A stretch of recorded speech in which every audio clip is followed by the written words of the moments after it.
Okay, good. We're finally in. Okay, we've waited so long, Patty, to get this technically put together here that I'm looking longingly at your bottle of vermouth, which I don't even like, but now I'm ready for it. Well, but you need it if you're going to make martinis. You need a little bit, and all apologies to the newspaper world and whoever else is feeling bad about what went on at the Daily News yesterday, and I guess we'll continue. My gin today is called Death's Door. Oh, no. I know. That is so tacky and inappropriate. No, I actually bought it before we even talked about this. So, well, in that case, pour some. Yes, that's what I'm doing. I see you got some olives. You're making it dirty, just the way I like it. You know me so well. Yeah. The thing about the Daily News, it's distressing on so many levels, but, we can cut right to the chase and say that people say, I had our sister station, The Fan, on the way in this morning. Sure. Sports Talk Radio. Mm-hmm. And some caller came on and was like, yeah, the New York Times does a crappy job covering sports, too. It's half what it used to be. They cut off half the Daily News newsrooms. But it doesn't matter because we get our news from the Internet now. And I thought, you knucklehead, where do you think the Internet gets its news from? And the worst part is everybody has a different take on this. There are a whole lot of people that say it's really happened because the Daily News was so ardently anti-Trump that they've managed to shut down the Daily News. And these are obviously people who haven't been paying attention to this very difficult transition into the world of digital for actually a lot of media has struggled with that. For anybody outside of the city who might not understand the significance of this, it's almost like, imagine if they decided to tear down the Chrysler Building. Right. The New York Daily News is that iconic. Sure. It will be 100 years old next year if it makes it that long. And the fact that they've cut half the newsroom staff, and you wonder if it can even make it to 2019 and celebrate 100 years. I don't know. I mean, the trend line is clear. Even though some newspapers are doing okay with their digital paywall and all that, but the whole idea of having a newspaper in your hand seems so antiquated, yet so delicious to me still. Oh, I still absolutely love being able to just curl up in a corner and devour the newspaper. Let's talk to somebody who I think is probably smarter than we are when it comes to figuring this stuff out, and that's a media strategist, Matt Rizzetta. Hey, Matt, how you doing? Hey, Wayne. Hey, Patty. How you guys doing? Excellent, thank you. Better than half the Daily News staff, I'm sorry to say, which I understand as of noon yesterday was seen piling into a tavern about a block away from the Daily News building. And by noon, they'd already filled the place, and they were literally crying in their beers with a couple of the remaining staffers who hadn't been let go yet. Is there any saving the newspaper business in terms of actual paper?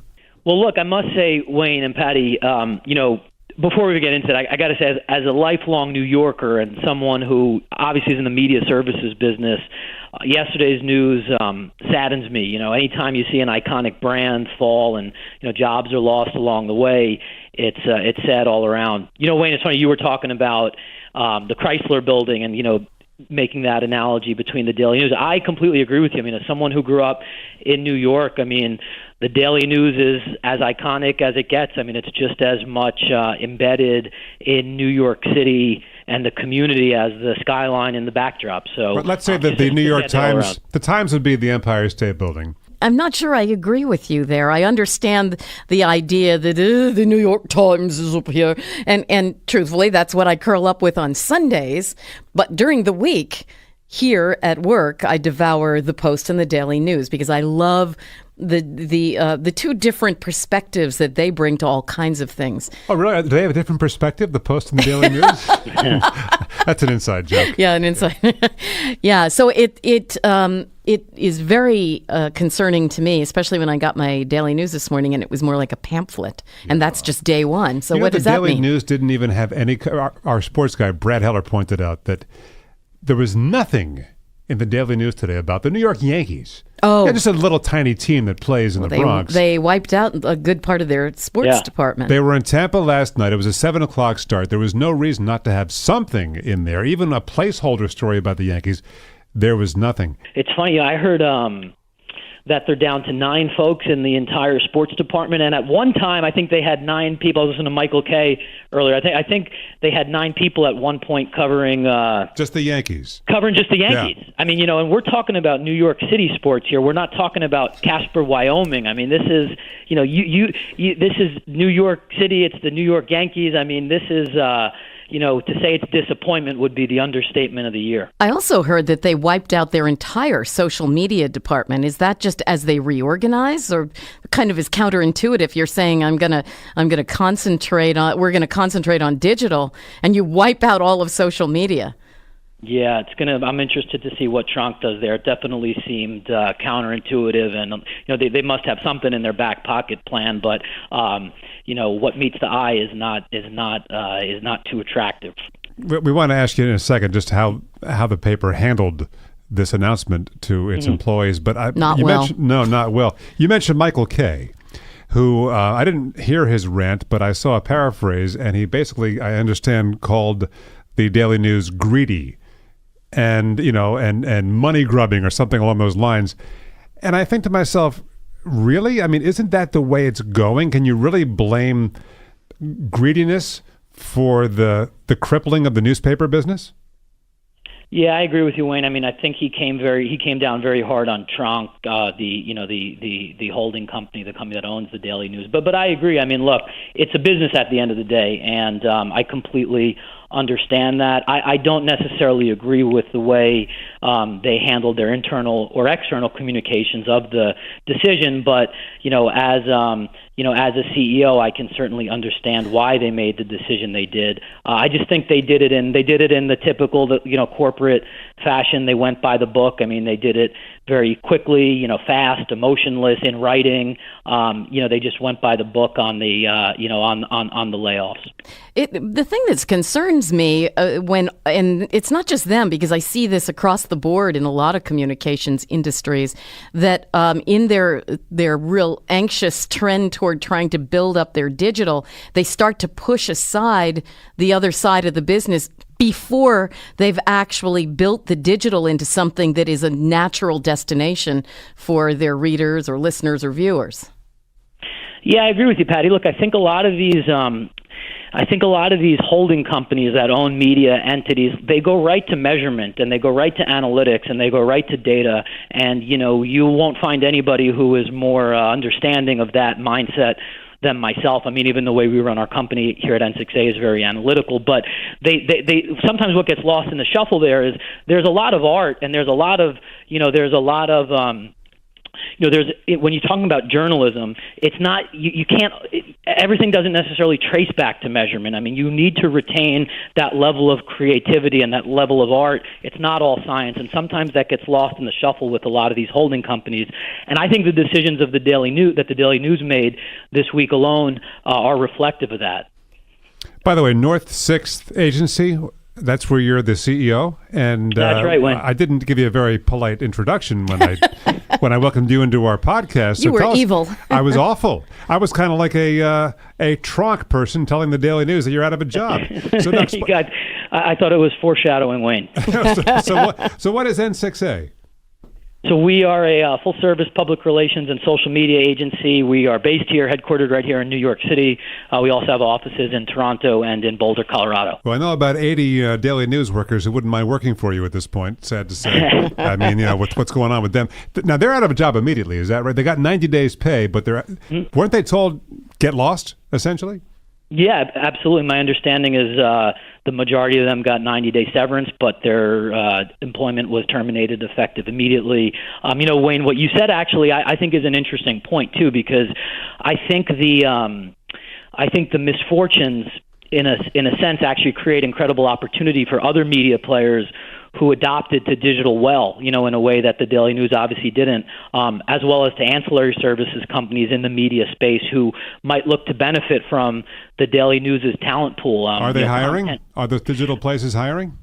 You should. I mean, I'm looking at our own recruiting efforts. We're obviously on the agency side. The first place we're going to go to with headquarters in New York, we're going to go right to former Daily News employees who, want to move over to the agency side and benefit from, a great culture and all that sort of stuff. And I think it's going to create opportunities for other players just like ourselves that can offer a long-term home and a very warm and rewarding home. And in some cases, a redirection for careers for some folks that might really want to pursue that. Well, here, let's stop and raise the glass to him, because I don't think, unfortunately, over the phone line, you don't have benefit of what we have in our hands. But Patty, what did you pour us here? This is got the vermouth, licorice. Well, it's vermouth with just a hint of vermouth. A hint. Well, that's the way you do it. You just swish a tiny bit around in the glass, and then you add, sadly, today, gin. It's called Death's Door. And then we dump some garlic olives in there. No, I didn't actually plan it that licorice. way. It's must be in your mouth. No, there's no licorice in this gin? No. It's got a little shouldn't. overtone. I don't know. I'm not. Well, have some for crying out loud. No, I have had some. I wanted to ask you one quick question. When I saw the fact that they dropped, half of their newsroom staff, my first question was, well, if they're moving into digital, don't they still need people to create the digital content? Is it that people who are in a traditional newsroom just aren't, tech savvy enough to do the digital side of it? Well, I don't know if you can. I don't know if we can necessarily generalize to that degree, Patty. I mean, I look at even some of the specific journalists who were laid off from the Daily News, people like Frank Isola, John Harper. I mean, these are folks who have really done an incredible job adjusting to the digital media environment. Isola has become really a thought leader in many regards in digital sports reporting. So I don't know. I mean, I don't really know what was going on in their head, frankly. If I were in the boardroom at Tronc, I probably would have looked at some of the folks that were laid off and said these people could lend a lot of value to us as we reinvent ourselves on the digital side. So I'm not sure. I don't necessarily think that unless I'm missing something, I don't necessarily agree with the strategy. Because they're kind of the soul of the paper. Those people that are sitting there creating this content are really the soul of what is the Daily News. So it seems to me you would want more of a seamless transition by keeping on a few more of them. I mean, they already have, and I don't know enough about digital to know. The New York Times article on all of this said that the news has a digital reach of 23 million. Is that not enough? Is that not a big enough? Yeah, look, I agree with that. I think look at I'll go back to some of the folks they laid off. Like look at guys like Frank Isola, John Harper, I mentioned earlier. Right. They are in the weeds every day on dealing with athletes, celebrities, influencers. I mean, they're about as well plugged into this digital influencer landscape as anyone. So if I'm sitting there in the boardroom of Tronc and we're talking about laying someone off at the Daily News, I'm not sure I'm going to go that route and lay the people off who really are the most in tuned with the digital media influencer climate. To me, it seems like it was just a corporate move. It was done with strictly a P&L mindset, and there really was no level of subjectivity or art to it, and there really needs to be when you're talking about journalism. It's not all science. There's just as much art as science, even in today's digital world. When are we going to start protesting Wall Street controlling the art of what we do? Yeah, I agree. Look, I think that is going to catch up. Look, if you look at some of the media brands that successfully pivoted from traditional print to digital, most of those brands understood that it was just as much a balance of art and science as anything. So, you talk about brands that were able to make the pivot. I think a lot of them were able to kind of balance those two things. The Wall Street Journal, who obviously Wall Street Journal, excellent example. Yeah. Well, they got that paywall that's a pain in the ass. I mean, it really is. They all do, yeah. But I think the Wall Street Journal, right? Wayne, is a good example of a media entity, iconic media entity that was able to adjust at the right time and do it in a way that was both profitable and returned healthy profits for their shareholders, and also in a way that retained their journalistic integrity and the art that goes behind media and the creative services business. So I look at them as a successful example. The Daily News, I mean, you're talking about, it didn't take a genius to see this coming. I mean, you literally could feel the paper shrinking in the palm of your hands if you were a daily news reader over the past decade. I actually stopped buying the Daily News because it became depressing just to see how light and thin the paper got, and I think a lot of that was just because of poor foresight and innovation and lack of forward thinking. So you just turned your head. Just turned my head. I think back to my dearly beloved grandmother who lived in Kearney, New Jersey, across the swamp there on the Jersey side. And she would get 2 newspapers every morning, the Star-Ledger, which everybody in New Jersey always got, of course, and the Daily News. And why the Daily News? She didn't live in New York and didn't ever go to New York. She would just stay there in Kearney because she said she wanted to keep up with all the bad things happening with her scandal sheet. That's what she called it. That was her scandal sheet. And it was a big, and you're right, on Sundays, it was a big, fat scandal sheet. You could break your back trying to carry it inside. Sure. But now with everything, all the ads going to Craigslist and everything is online now in terms of classifieds, all kinds of advertising. Is there really any hope at all for future, the physical newspaper? I think the answer is, I'm going to answer the question, is no. Yeah. It's no. Yeah, I mean, look, logic, and at N6A, Wayne and Patty, obviously we operate in the media services industry, so we're kind of knee-deep in this day in and day out. I will say you have clients, so you can't be honest. Is that what you're saying? No, I mean, look, I think there still will be somewhat of a demand for print media, but it's going to continue to be much more niche oriented. You're talking about in a specialized, trade capacity. On a mainstream level, print media died long ago, and anyone who still is breathing for life is on their final is gasping with their final breaths. One thing that really irritates me online, because I'm always looking for stories and for angles on stories. Last week, perfect example. For some reason, we were talking about the mayor of San Francisco, and I wanted to reference her. And so I did a search for her online. Every single story I hit took me to a site that immediately said you need to subscribe to San Francisco Chronicle. I don't know. And I didn't, obviously, for one story, I'm not going to subscribe to the paper. It seems to me there must be an answer. And this is moving. This is like saying, okay, forget the print part of it. How can the digital begin to really make inroads and be a presence if every time you go on and you're trying to look for one story, they're telling you we're not going to show you the story. Well, the Times gives you 6 freebies before they charge you per month. Right, which I think is a smarter way to do it. But I think if everybody unites, if all the newspapers, the old school newspapers unite and put up a paywall, it's going to force people to either pay or... But who's going to pay for access to, say, a newspaper in San Francisco when maybe 2 times a year you're going to need to access that paper? You'd need, for something like that where it's just resource searching, okay. They should do what the Times does, which is give you 6 freebies. But if you're us here in the WCBS newsroom and you're stealing stories daily, hourly, you got to pay for it. I mean, someone's got to finance of course, right. And if we want decent writers and decent content providers, then you do have to pay them. I get that. What do you think, Matt? Is it true what the editor-in-chief who just got fired, Jim Rich, said? If you hate democracy and think local governments should operate unchecked and in the dark, then today is a good day for you.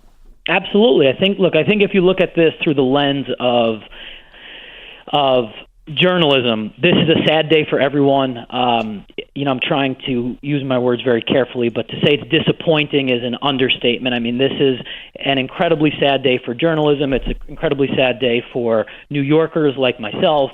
Obviously, there is a level of, business decision that has to go into this. So if you remove that from the mix for a second and you just evaluate it through the lens of journalism, it's absolutely a sad day for democracy. But you've got jobs? You got jobs for some of these people, you think? We do. Well, look, I mean, anytime the consolidation of the media has really created great opportunities for ancillary media service organizations, whether they're agencies like N6A, like ourselves, or they're social media agencies, whether they're in-house jobs that now need, really top-notch writers or content providers. I mean, that we've obviously been the beneficiary of those that kind of consolidation. And look, in the case of the Daily News, you have incredible talent. I mean, you're talking about some of the folks that they laid off, I mentioned Isola and Harper, and I mean, the list goes on.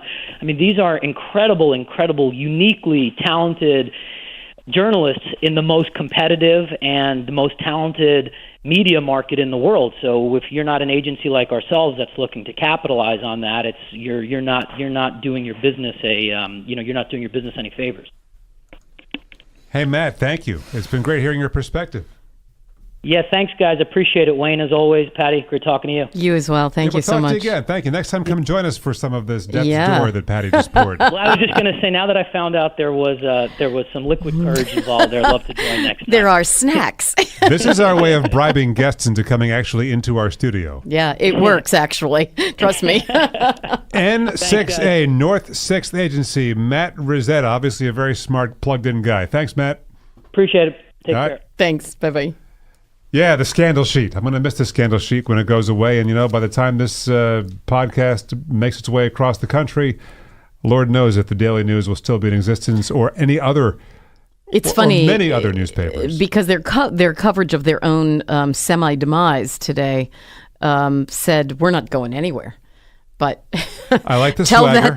Tell that to the people who are going somewhere. I know, it's just... and actually, to the people left behind, I don't think there's any sense of relief for the people left behind.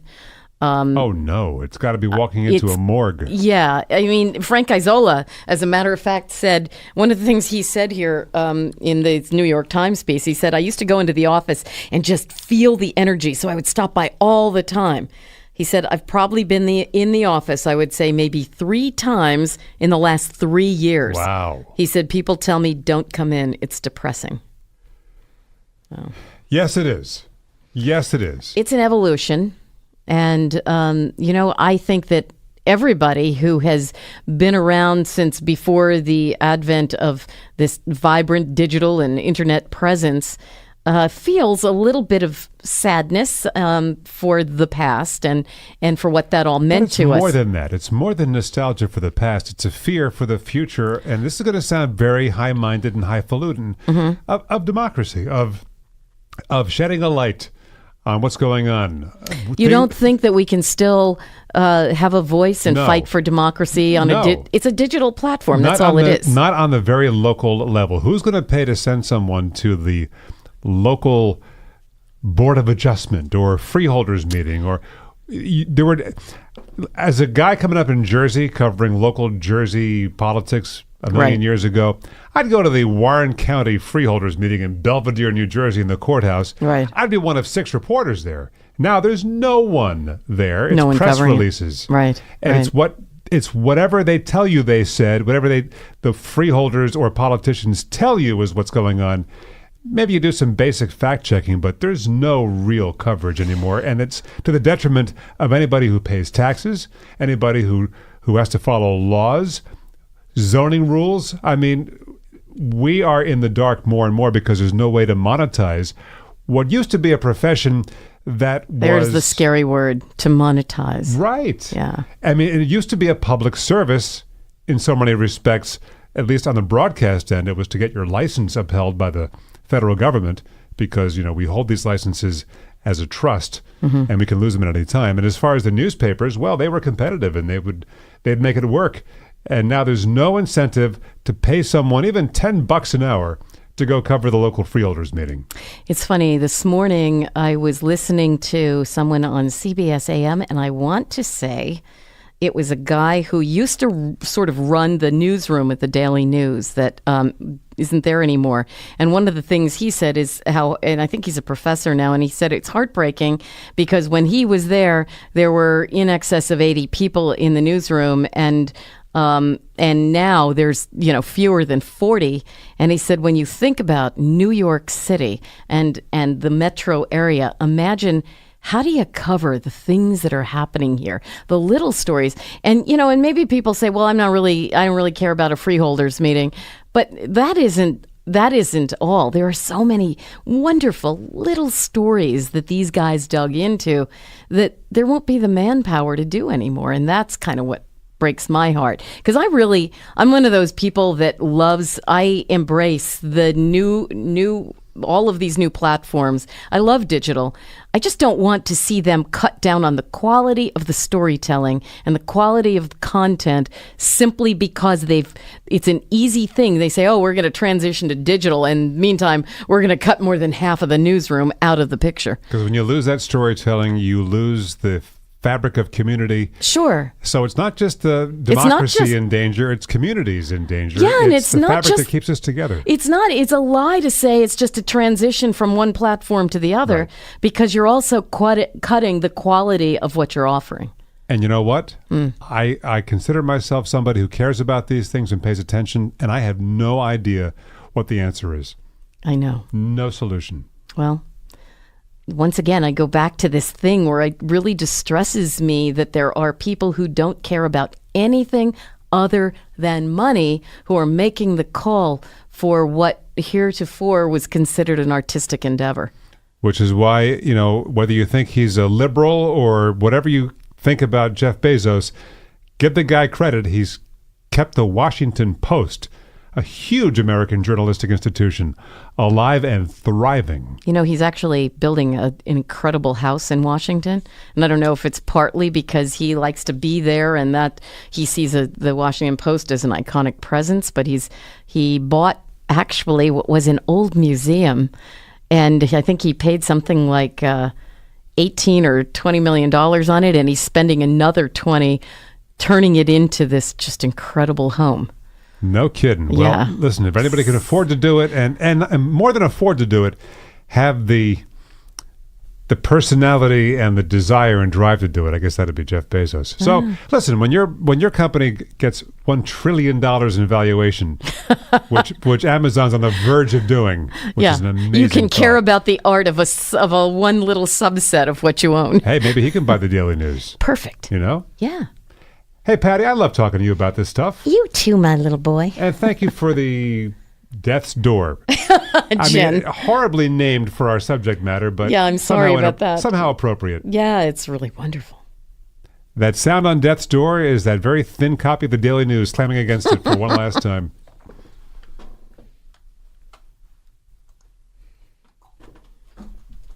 All right, we'll put these graphs together and we got ourselves a podcast. That guy was good, I thought. Yeah, he was actually really good. You never know. He was, box of chocolate. you know what? He was lively. He was, had a nice, fresh, young, kind of contemporary approach. Yes, he did. So I like that too.